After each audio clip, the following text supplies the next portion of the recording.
Hey everyone, excited to talk to you today. Today we're going to talk about SEO, search engine optimization. And, I wonder, is it even still a possible strategy for your business? Because I do a lot of digital marketing, a lot of sales training and digital strategy for clients. And sometimes we do paid ads, sometimes it's organic, and sometimes, we build one relationship at a time.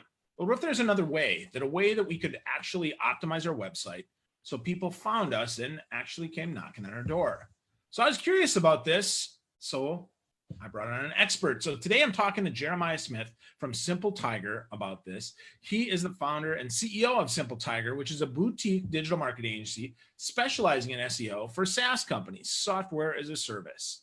He admits the SEO industry is plagued by smoke and mirrors, some black hat techniques, and no transparency. So he wants to change that, which is why he's here. For 12 years, he's helped companies like Segment.com, Shopify, NBC, MTV, E-Trade, LG, and Sports Illustrated, my favorite magazine ever since I was a boy.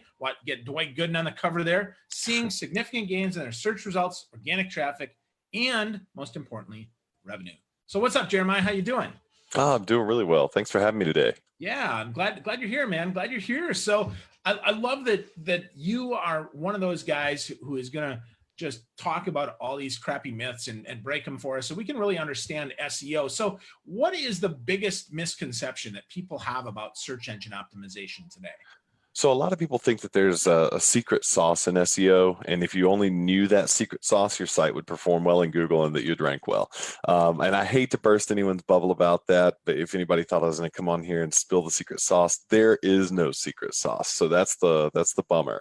The real truth, and when it comes to SEO, is that it's actually a lot of laborious work. To be honest, it's nothing sexy. It takes hours and hours of labor. What it usually looks like is a mixture of on-site optimizations from a technical perspective, so kind of cleaning up your site's technical structure and things like that, and then a lot of producing content, so writing blog articles, writing pages on your site, and then eventually, once that's kind of rolling and underway, building links back to those pieces of content through just some good old-fashioned PR and outreach, and getting out there and talking to people in your industry and finding out what people are interested in and getting them to share and link to your stuff, things like that. So that's really what it comes down to. That's kind of it in a nutshell. Of course, our approach is very focused and very strategic, and we've got a solution that we've developed over time that really helps almost guarantee results. Cool.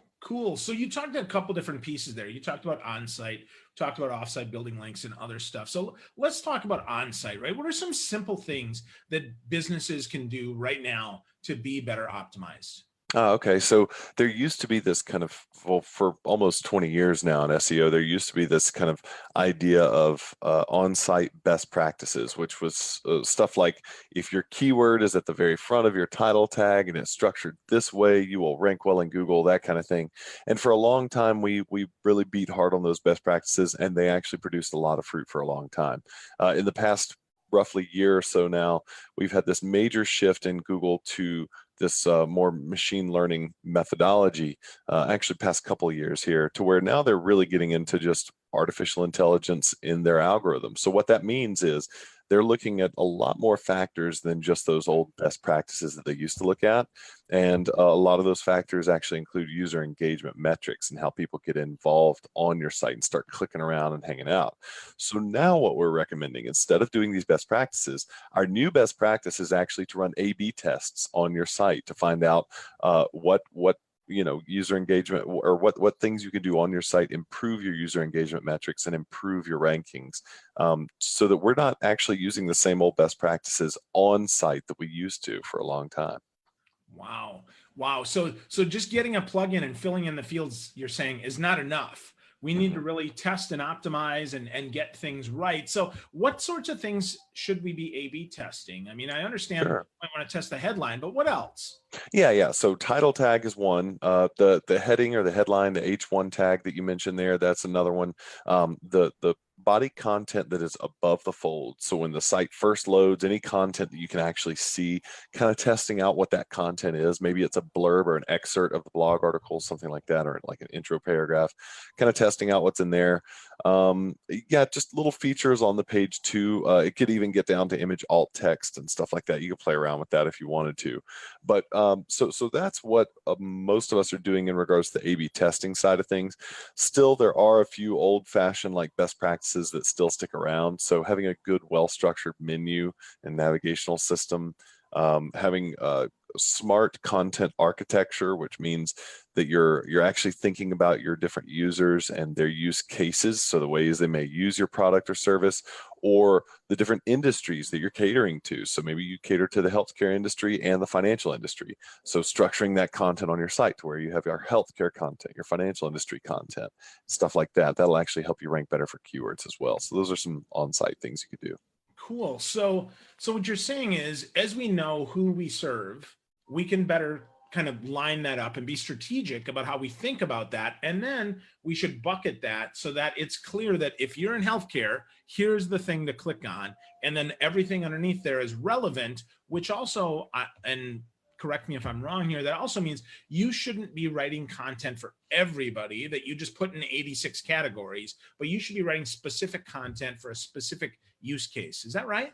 Exactly. Yeah, that's what I like. And it's okay to actually have both. It's okay to have tons of different types of content. You can have your generic content over there, and then you can have your specific content over here. And if you structure it in a way where maybe it dives from generic into specific very deeply, that's a good way of doing it. That actually caters to different personas, but also, a lot of people, we talk about personas a lot in marketing, but I think Avinash Kaushik said years ago that personas, or that people aren't monoliths of traffic, that each individual person actually has their own concerns and what they're looking for too. And he's like, if you really wanted to do your marketing right, you would know each individual person intimately, which I totally agree with. And that's some of the most practical marketing advice ever. But how do you do that? So I actually think that if you have generic content, more specific content, very specific content, that's even better. Now you have this spectrum. So your user might, one user A might want to convert on the more generic content, user B might want to convert on the more specific content. You never know. So if you offer that variety, you appeal to more people, I think, more effectively.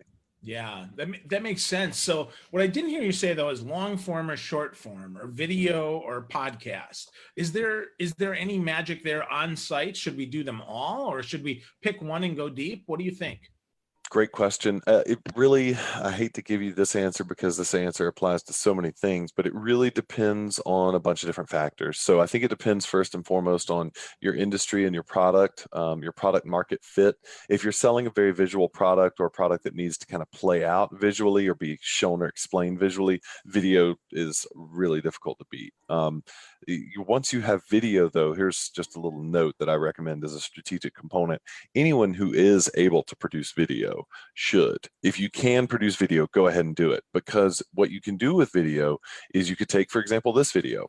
You can take this video and you can strip out the audio, and you can take the audio now and it's a podcast, and then you could take that audio and you could transcribe it into a blog article, or if it's a long podcast, into an ebook even, and have an editor edit it into an ebook and now offer it as a lead magnet on your website. So now the video slash podcast slash blog article slash ebook all came from one central, originally created piece of content here, and you repurposed it into all these other assets. So I think that's one strong recommendation I have.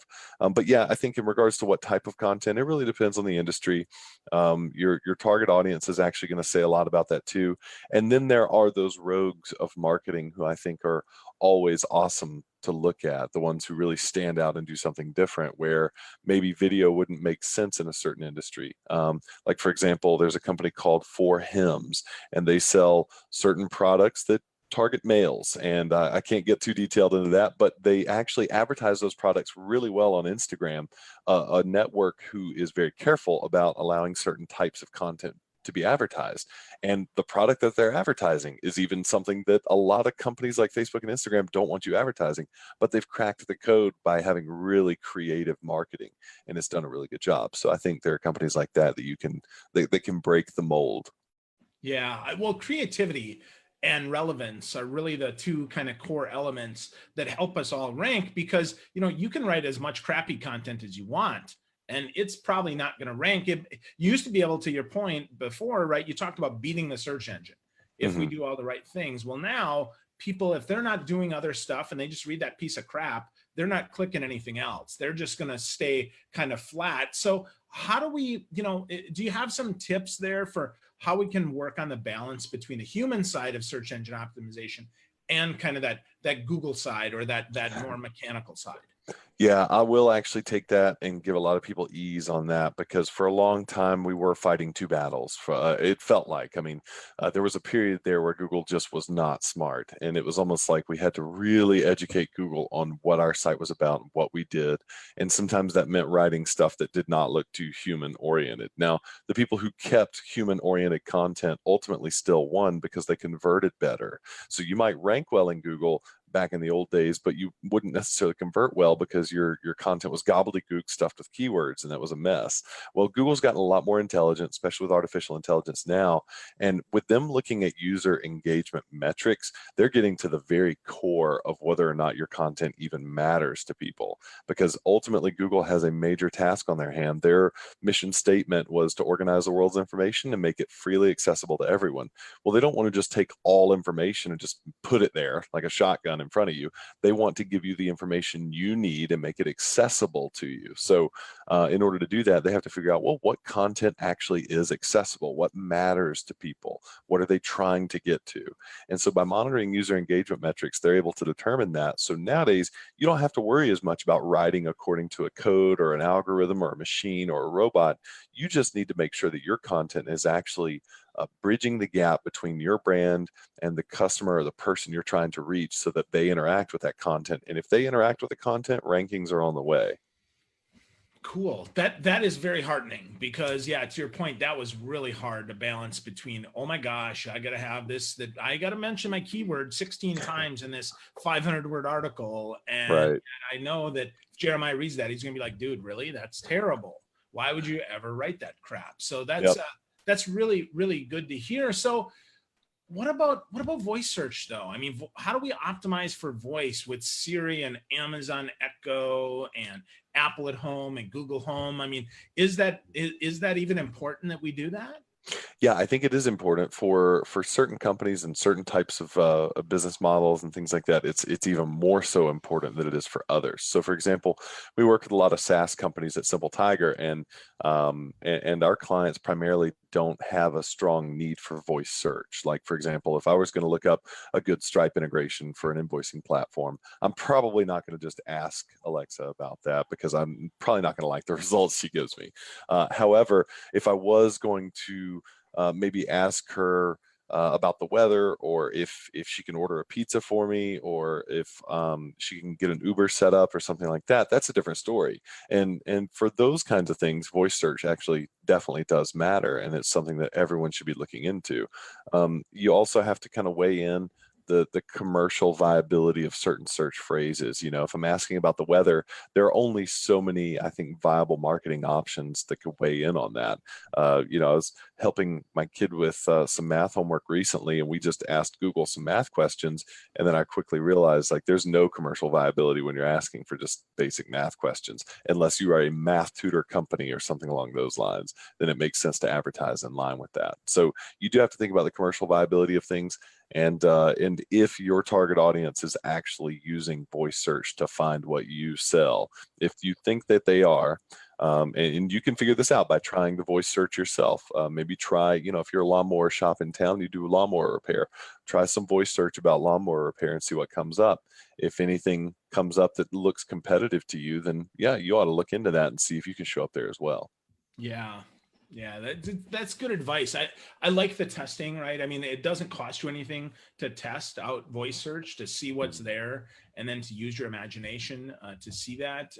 But yeah, I'm with you, and I'm glad to hear that not everybody has to optimize for that voice search, because that, again, that's one more crazy element that you have to optimize for, that you're like, yeah, I'll almost have to create your frequently asked questions, but still, I think voice search, even on our websites, are going to become more important, right? If I come to you, if I go to SimpleTiger and I want to ask, how do I hire you? right? And I Mhm. might say that out loud instead of typing that, for instance. That Mhm. might be an opportunity to optimize on site. So is that as simple as just frequently asked questions, or what do we need to do there to think about that? That's an interesting question, and now you're getting into some territory I love talking about, which is totally theory, and we don't know. But I can kind of sense the way things are going. We've had this recent kind of I don't know, explosion of chatbots in terms of marketing importance recently. Chatbots being those little things that bottom right hand corner of your screen, a little comment bubble, and then you start interacting with the site, and then thing pops up and it says, "Hey, I noticed you like this case studies page. What do you think about this case study?" And it starts recommending stuff and asking you questions, and you can respond to it. If you think about that on your website, and then I also think about, Google's Assistant, Alexa, or Siri, for example. I think about all those and the way they work. I'm wondering if we are going to see some kind of bridge where people start vocally interacting with websites. We've got a chatbot there. Why can't I just verbally ask it a question? All the devices I have microphones and speakers and stuff, so I should be able to just ask it a question. If there was a common technology that unified them all, or maybe Drift or HubSpot or Olark, or somebody's going to revolutionize that area and just own it. Maybe, I don't know, but I think it may be going that direction. We might be talking directly to the SimpleTiger website soon and getting answers back. That might be cool. Yeah, definitely. I can see, instead of searching for where the heck the most recent article is, I might say, read me Jeremiah's recent article about SEO in the SaaS space. And Yeah, therefore, it would look for you as the author and that article with the right tag, and then it would read it out loud, which could be, again, I think that's way more relevant than just going to your website and looking around totally. trying to figure that out. I love that, man. I could come up with so many cases where I've been driving down the road and I just want to get the article out so I could have Siri translate it for me, but having her do something like that would just be really awesome. I like that idea.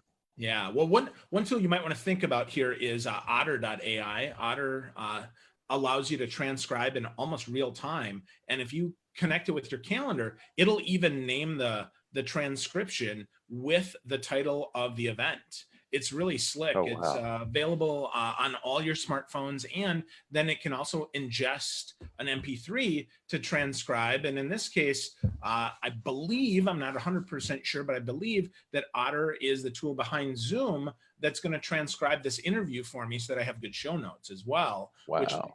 makes it a great tool. It's one of my favorites. I recommend it to everybody. It's Otter.ai. Great tool. Good folks behind the company as well.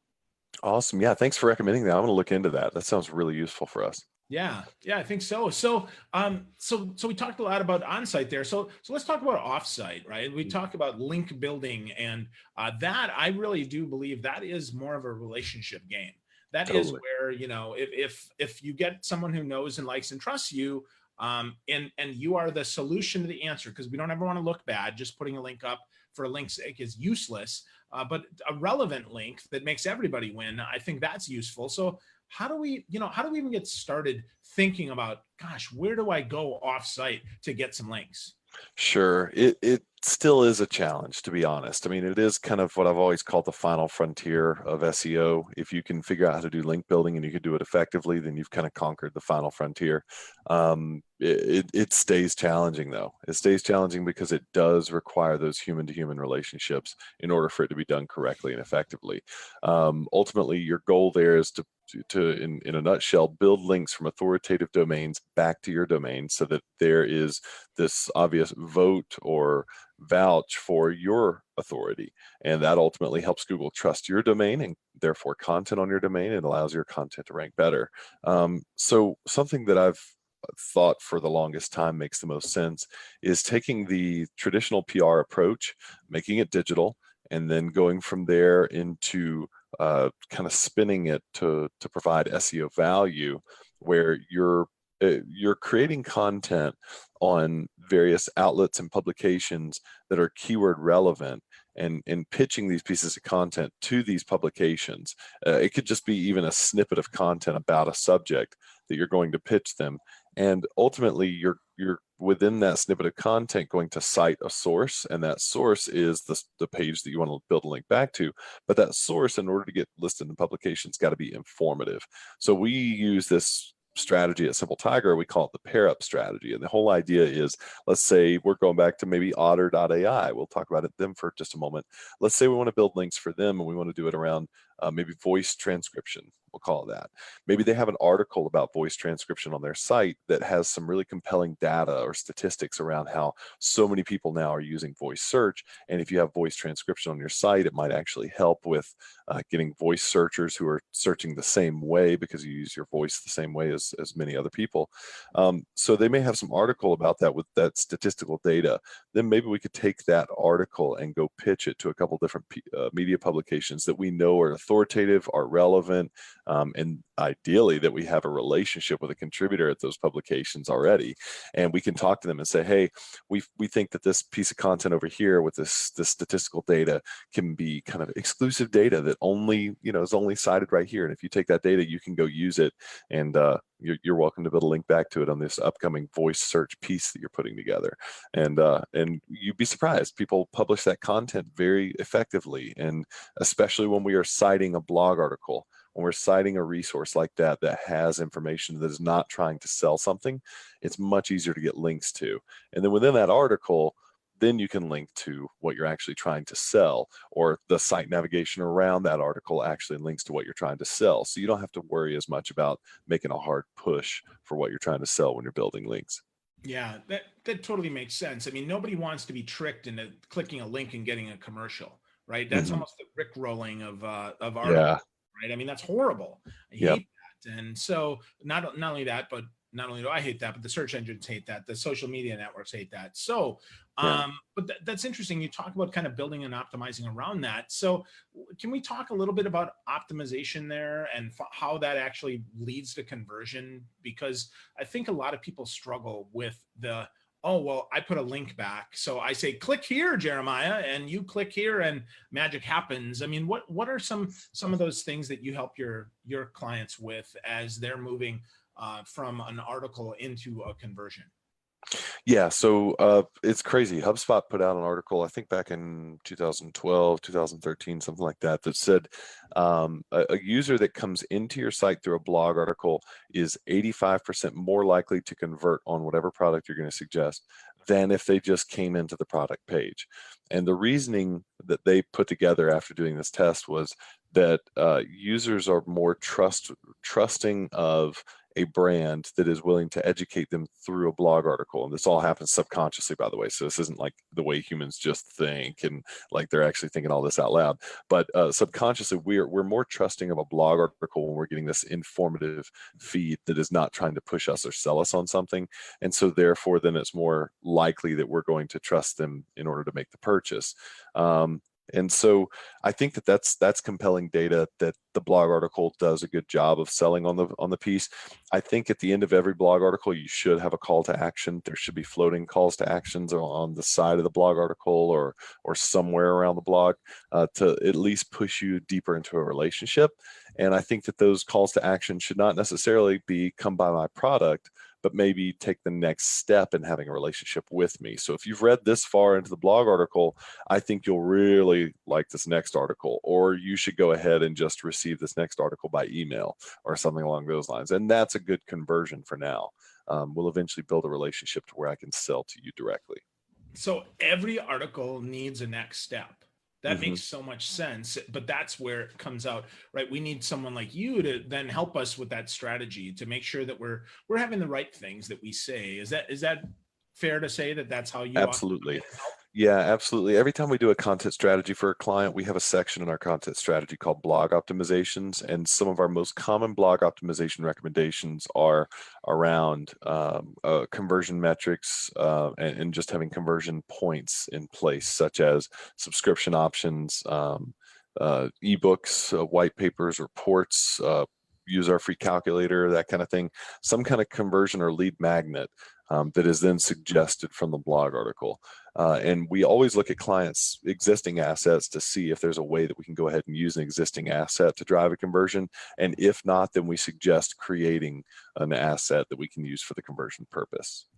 Cool. So along those lines, right? Those assets, that could be a simple checklist, right? That could be a longer form article. That could even be a podcast like this that's transcribed and put in a little fancier format, because even though it's free, a lot of times if you format it well and it's super useful and you tell me, okay, well, listen to this piece, or here's a nugget that you need, people are likely to upgrade for that. But what are some of the ways that people kind of muck this up? Because it seems pretty obvious to me that that's how to do it. But what are some of the ways that seem like maybe they might work, but they don't?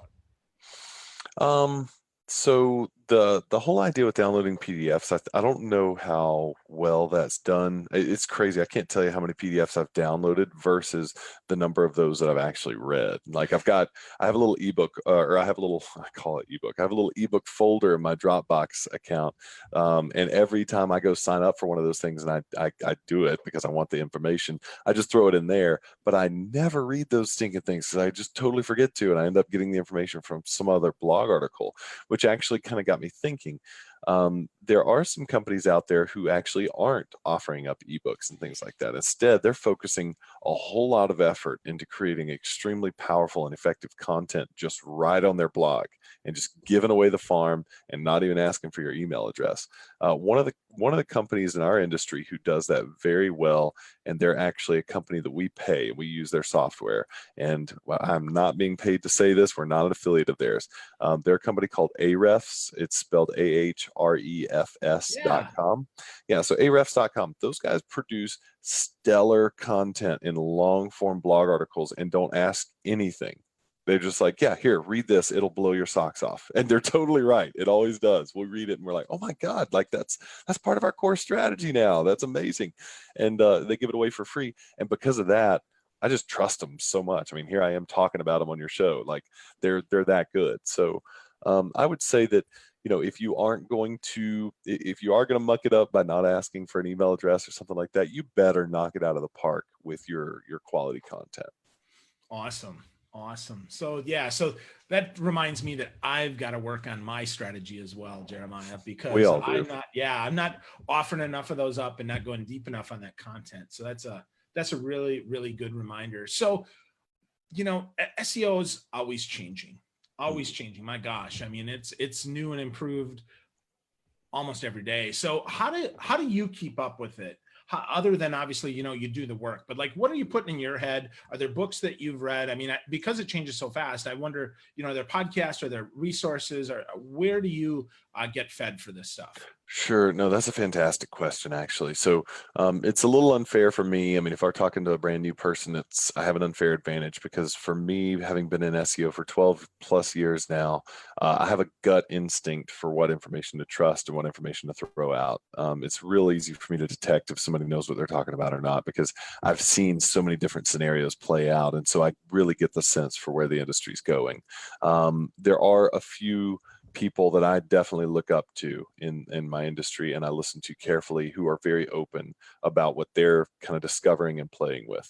One of those people is Will Reynolds. He's the CEO of Sear Interactive, really cool marketing agency that does SEO and paid search. He's on the cutting edge. He's at every major panel, and he's one of the thought leaders in the industry for sure. Rand Fishkin has obviously been kind of the big guy for the longest time. I mean, he was my original teacher in SEO. He's the person that I followed for the whole time. I mean, Sure. still talks about SEO and everything. He's no longer at Moz, which is a major bummer to me. I miss him there. I think they needed him, to be honest, but whatever. I love listening to him. I love listening to what the Moz folks say too, but you do need to be careful and be wary of the sky is falling content. So in the SEO industry, everyone is trying to break some newsworthy piece because everyone's trying to get links to their own agency and their own site and their own product or whatever. So everyone's going to be talking about the sky is falling, things are breaking, SEO is dead, stuff like that. Content's no longer king, links are king. Links are no longer king, user engagement's king. Voice search, AI, like everybody's always going to be talking about the hot next sexy thing, and that's how marketing goes. So just kind of try to filter a lot of that stuff out.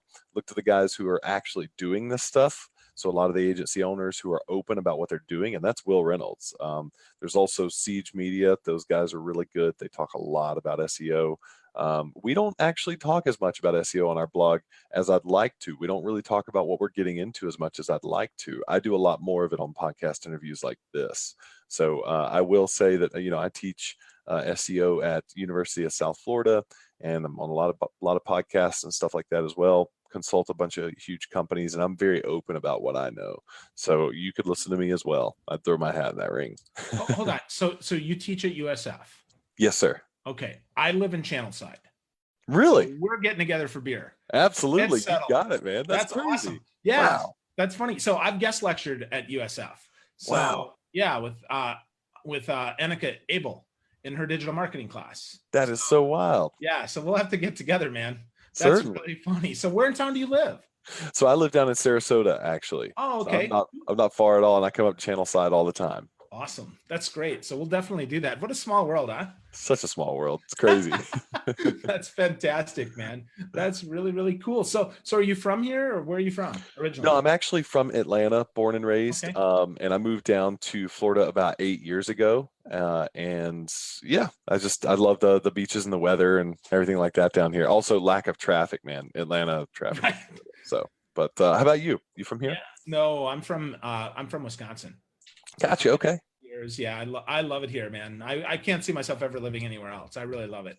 Gotcha. Yeah, I feel the same way. I love it here. It's beautiful. Yeah. It's funny that you mentioned the traffic, because a lot of people up here, they whine about the traffic. They think it's wrong. But man, you're from Atlanta, right? I drove in Chicago. I've lived in San Francisco. Oh yeah. We don't know traffic here. No, sir. That's funny. That is funny. So cool. So tell us a little bit more about SimpleTiger, Jeremiah. There's a lot of cool stuff that you guys are working on. So talk to us about that, and maybe what we can expect if we're to go to SimpleTiger.com and check your stuff out more. Sure. Yeah, absolutely. So SimpleTiger is my agency. Been working on it for about 12 years now. I've learned everything I know about SEO and put it all into what we do at SimpleTiger. Built a really strong team of incredible talent, people that are way stronger than I am at their various areas of expertise at SimpleTiger. We eventually decided to narrow down our target audience to SaaS companies. And so for the longest time, we were an SEO company for anybody, but now we're pretty much just an SEO company for SaaS companies. And that came about by kind of applying the 80-20 principle to ourselves over and over and over again. So we've been doing the 80-20 principle for a long time, where we take the few things that are delivering the most results for our clients, and we just focus on doing those, and they kill it for our clients. Then we decided to actually switch it and start doing that to ourselves and say, well, what actually works best for us? So we started looking at our clients. We found that SaaS companies were our favorite clients to work with, some of the highest profitability clients for us, and we were able to generate the best results for SaaS companies versus just about anybody else. Also, our relationships were just crazy in the SaaS community. And so we said, let's just focus on SaaS. And so after doing that, we were able to get really laser focused on creating SEO strategies that are specific to SaaS companies, that don't necessarily apply to e-commerce or retail or local companies or other lead gen types of companies and things like that. They really just focus on SaaS. Awesome. So locked into SaaS, but your blog has got more insight than just SaaS stuff. I checked it out. Yep. You've got some really good stuff on there. SimpleTiger.com is the website, but if people want to learn more about you, Jeremiah, where would you send them? What's your favorite social network where people can get connected with you?